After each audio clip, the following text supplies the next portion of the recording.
مطالبه‌گر از تا الان کم گذاشتن، یعنی به نظر میرسه خیلی کم گذاشتن. من به این بدبینی که شما نسبت به شهر نگاه میکنید من نگاه نمیکنم. طرف اومده اونجا مسئولیت اجتماعی یه همایشی برگزار میکنه، 4 تا کادو میگیره به مدیران میده، بعد لیست میکنه آقا مسئولیت اجتماعی من همایش. کی باید به این آقا بگه که آقا به جای این همایش های گوناگون و تهیه بسته‌های فرهنگی آنچنانی شما یه سالن ورزشی بزنید، باید این مدرسه بزنید، باید این استاف بزنید، باید این فضای ورزشی. تجمیع این مسئولیت اجتماعی بر عهده کیست؟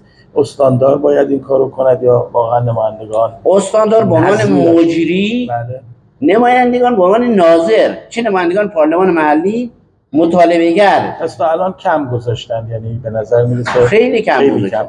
مثلا پارلمان محلی ما باید دعوت کنه، هر دفعه یکی از این مدیران رو دعوت کنه، یه دفعه نفت رو دعوت کنه، یه دفعه گمرک رو دعوت کنه، واقعا مطالبه کنه ازشون. من به این بدبینی که شما نسبت به شهر نگاه میکنید من نگاه نمیکنم.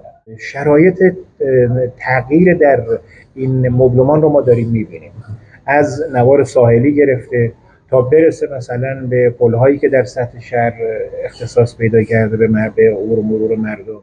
مسئولیت اجتماعی همه چیز رو ما میذاریم تو گردن صنایع. متولی این کار در وهله اول خود نمایندگان مردمن در مجلس که باید اگر قانونی هست این قانون رو تقویت بکنن، اگر قانون ضعیف اصلاحش بکنن.